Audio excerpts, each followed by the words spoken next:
Haleluya, kembali lagi dengan saya Karissa Amadia Salindeho, mahasiswa semester 4 Program Studi Pendidikan Agama Kristen di Sekolah Tinggi Teologi Rumah Murid Kristus. Pada kesempatan video pembelajaran dari mata kuliah dasar kependidikan kali ini, saya akan membahas tentang pendidikan agama Kristen di era 4.0. Pendidikan agama Kristen di era revolusi industri 4.0 ini adalah apa yang dimaksud dengan konsep revolusi industri 5.0. Itu merupakan sebuah konsep yang pertama kali diperkenalkan oleh seorang ekonom asal Jerman namanya Prof. Klaus Schwab dalam bukunya yang bertajuk The Fourth Industrial Revolution.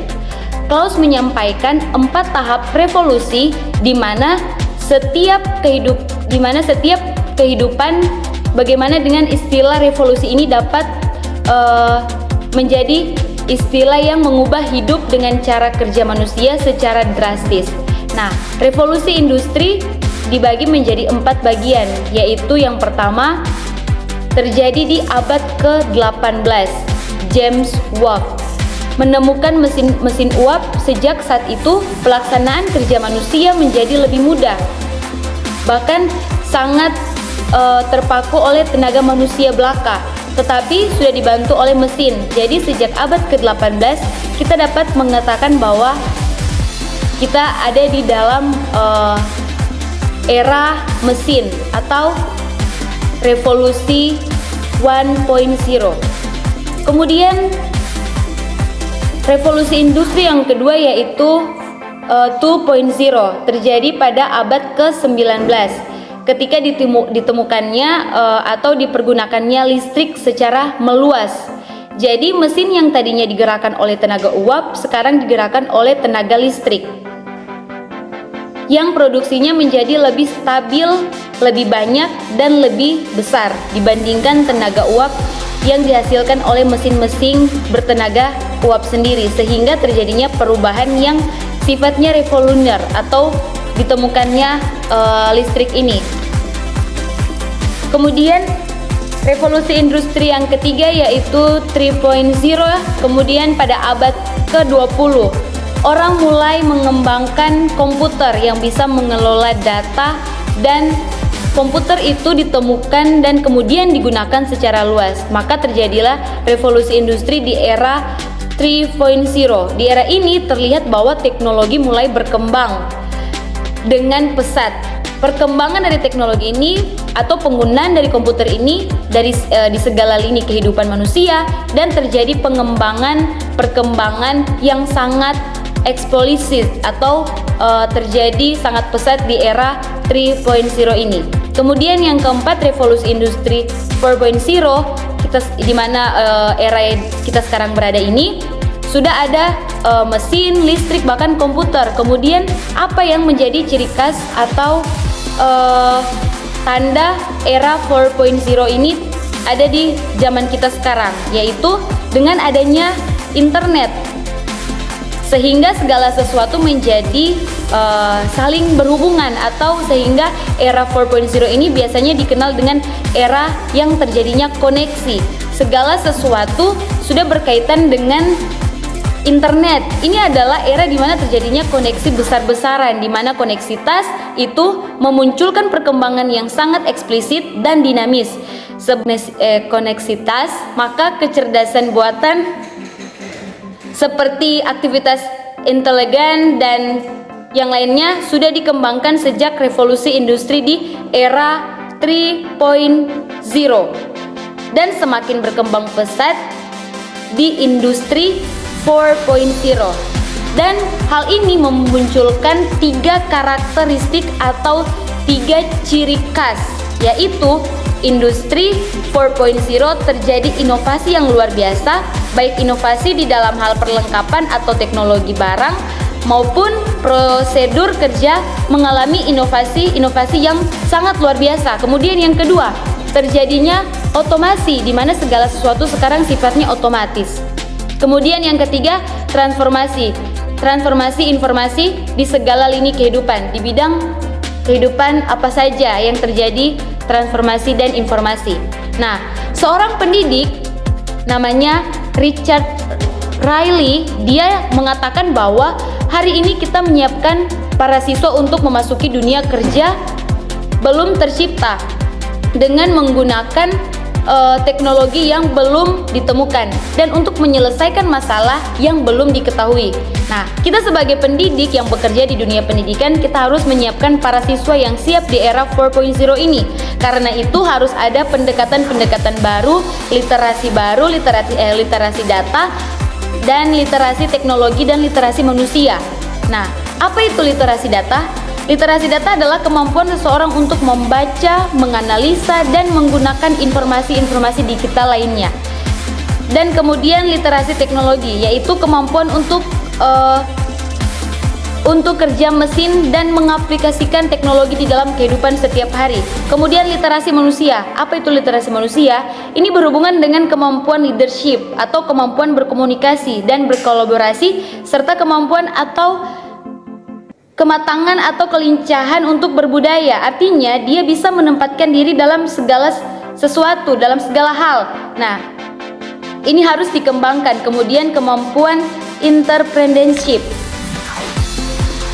Oleh karena itu, muncullah pemikiran pada para akademis atau praktisi pendidikan bahwa konsep pendidikan sekarang harus mengalami disruption atau harus mengalami perubahan mendasar, baik dari tingkat tujuan kurikulumnya dan pendekatan-pendekatan pembelajaran yang dilakukan.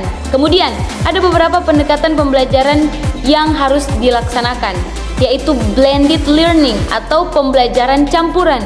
Bukan hanya mengandalkan pembelajaran tatap muka, tetapi juga harus dicampur dengan pembelajaran online.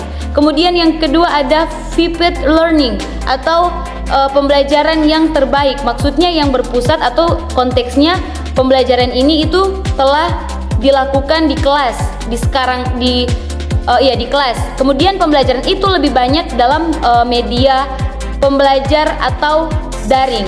Kemudian yang ketiga ada project basic learning atau melakukan project-project tertentu yang diberikan. Nah, bagaimana kita menyikapi konteks atau situasi revolusi industri 4.0 ini di dalam pandangan pendidikan agama Kristen? Kita memiliki Alkitab yang sangat luar biasa, hebat. Nah, kemudian kita tahu bersama bahwa Alkitab ini adalah kebenaran yang diwahyukan oleh Allah sendiri. Nah, ada prinsip-prinsip yang harus kita tahu bersama, yaitu bagaimana tujuan pendidikan agama Kristen bukan sekedar mentransfer doktrin atau dalam Matius 28 ayat yang ke-18 sampai 20 di sana mengatakan bahwa ajarlah mereka melakukan segala sesuatu yang telah ku perintahkan kepadamu. Jadi pengajaran bukan hanya sampai di ranah kognitif saja, tetapi harus mampu mengaktualisasikan dalam kehidupan setiap hari. Mengapa? Karena tujuan pendidikan agama Kristen adalah memulihkan seseorang ke dalam gambar diri yang sama dan serupa dengan Kristus. Kemudian kita boleh lihat bersama di dalam Roma pasalnya yang ke-12 ayatnya yang kedua. Dengan kata lain, di sana terjadi pengembangan literasi manusia secara utuh ketika tujuan PAK ini menjadi serupa dengan Kristus. Nah, kemudian yang kedua, Alkitab tidak lazim dengan teknologi. Di dalam Alkitab pada era Musa di tahun sekitar 1500 sebelum Masehi, dan pada era itu di mana Musa sudah menulis dengan kata lain menulis pada era itu sudah disebut teknologi, menulis itu sudah disebut teknologi. Nah, di era perjanjian baru pada Rasul Paulus juga, Rasul Paulus menulis dan menggunakan papirus. Mereka menggunakan teknologi terbaru pada zaman itu. Papirus pada zaman itu adalah teknologi terbaru. Jadi di dalam Alkitab pun memberikan pemahaman bahwa ternyata Alkitab sendiri memberikan pemahaman mereka Alkitab ini menggunakan teknologi. Kemudian Alkitab juga memiliki data, memiliki bukti terjadi penggunaan teknologi yang mutakhir pada zaman itu. Description pendidikan menurut para ahli salah satu pendekatan yaitu blended teaching atau memberi pengajaran campuran. dalam Alkitab pun ada menggunakan atau melaksanakan, di mana Rasul Paulus juga melaksanakan blended teaching, blended learning. Kemudian bank data dalam Alkitab pun sudah ada, karena sejak zaman era Ezra sekitar tahun 400 sampai 500 sebelum Masehi itu, di mana Ezra sudah mengkanonkan Alkitab. Artinya ada semacam dokumentasi data yang telah dilakukan. Nah, kemudian yang ketiga ada flipped learning, atau di mana kita tahu bersama Tuhan Yesus pun melaksanakan flipped learning ini, pembelajaran yang penuh inovasi. Biasanya para ahli Taurat mengajar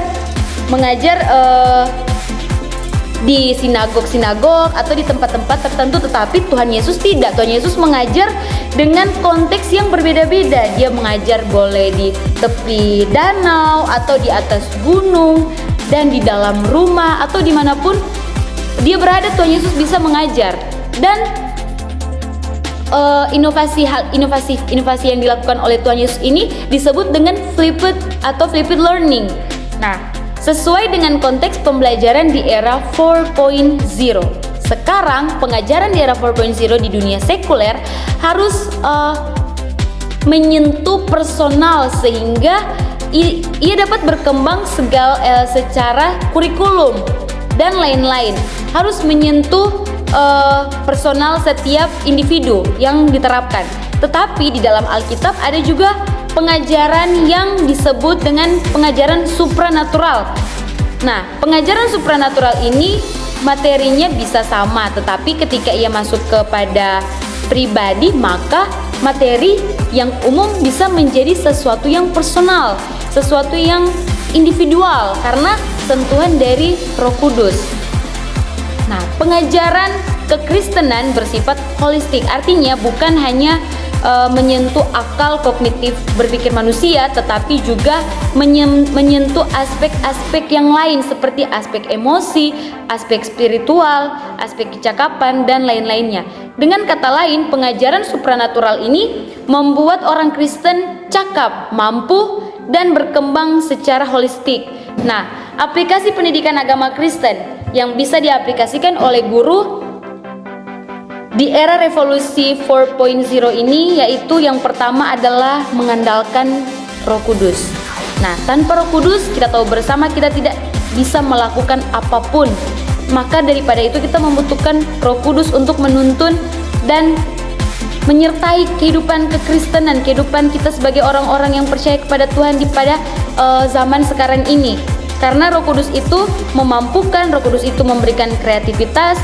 Tanpa Roh Kudus kita tidak bisa melakukan apa-apa. Kemudian yang kedua, guru harus memiliki wawasan yang luas, wawasan tentang Alkitab, dan kemudian memiliki hati yang murni, hati yang tulus dan lengkap, supaya ia bisa memberikan stabilitas pembelajaran yang komprehensif kepada setiap peserta didik. Kemudian yang ketiga, mengoptimalkan teknologi bagi kemuliaan nama Tuhan. Alkitab memberikan fakta menggunakan teknologi, karena itu guru-guru juga harus mengoptimalkan teknologi tersebut. Kemudian yang keempat, berani berinovasi. Tuhan Yesus memberikan contoh, memberikan inovasi-inovasi seperti yang sudah saya jelaskan tadi. Kemudian yang kelima, melaksanakan semua perannya sebagai pendidik dengan benar dan baik. Kemudian yang keenam, menyiapkan peserta didik secara holistik. Yang ketujuh, mengupgrade diri. Seorang guru tidak harus menyiapkan peserta didik secara holistik, tetapi juga menyiapkan peserta didik menjadi serupa dan segambar dengan Kristus. Puji Tuhan, demikianlah penjelasan saya mengenai materi pendidikan agama Kristen di era 4.0. Tuhan Yesus memberkati kita semua. Shalom.